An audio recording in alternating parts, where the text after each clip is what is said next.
Walang mapapala ang taong mayabang. Ako po si Father Fiel Pareha at ito po ang ating segment, ang Daily Devotion, na kung saan tayo po ay magdarasal, magbabasa at magninilay kasama ng salita ng Diyos sa buong taon. Manalangin tayo. Sa ngalan ng Ama, ng Anak at ng Espiritu Santo. Amen. Halina, banal na Espiritu, liwanagan mo ang aming puso at isip nang maunawaan at may sa buhay namin ang iyong salita. Amen. Our Bible passage for today is from the Gospel of St. Mark chapter 9, verses 33 to 37, and I read it for you. Then they came to Capernaum, and when he was in the house, he asked them, "What were you arguing about on the way?" But they were silent, for on the way they had argued with one another about who was the greatest.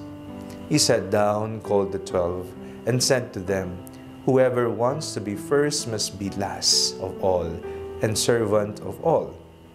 Then he took a little child and put it among them, and taking it in his arms, he said to them, "Whoever welcomes one such child in my name welcomes me, and whoever welcomes me welcomes not me, but the one who sent me." Ayaw natin sa mga taong mayabang. Ayaw natin sa mga taong mayabang. Diba nga, nagiging ekspresyon na natin, ayan na, lumalakas ang hangin. Kapag mayabang ang tao, kinukumpara natin siya sa malakas na hangin.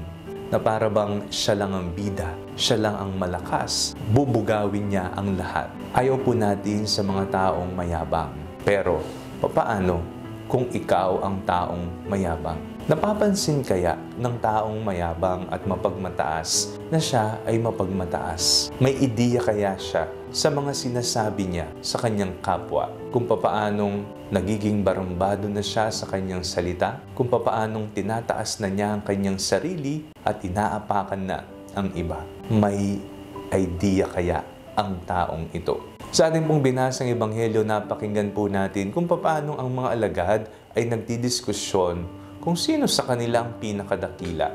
And then Jesus replied, sa ating pong binasang Ebanghelyo, "Whoever wants to be first must be last of all and servant of all."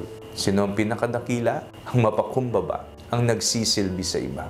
Ang tinuturing niya ang kanyang sarili bilang nasa huli, hindi ang pabida. Hindi ang mayabang, hindi ang mapagmataas, hindi yan takila. Walang mapapala ang taong mayabang, kung hindi ang tao na katulad ng isang bata, may mababang kalooban at laging nagtitiwala sa kanyang mga magulang, sa Ama, may matibay na pananampalataya, yan ang taong pinagpapala.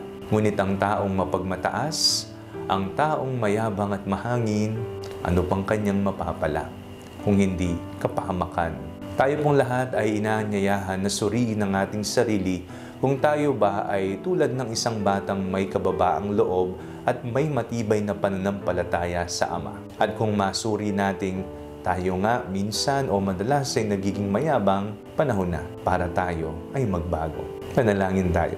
Panginoong Jesucristo, turuan mo ang aming puso ng kababaang loob. Sa mga panahon na nagiging mayabang kami sa salita at sa gawa, nawa, paalala niyo po sa amin na kami ay tinatawag upang maglingkod at ituring ang aming sarili na isang batang nangangailangan ng Ama, ang Amang nasa langit. Amen. Sa ngalan ng Ama, ng Anak at ng Espiritu Santo. Amen. Huwag po ninyong kalimutang i-like ang video ito, mag-comment po kayo and share it with your family and friends. Ang Panalangin Bago Matulog ay may sariling Facebook page na po. Huwag niyo pong kakalimutang mag-like at mag-follow dito, and do not forget to subscribe to our YouTube channel. I-click niyo lamang po ang link na nasa description ng video nito. O kaya naman po, just search Father Fiel Pareha. God bless you po.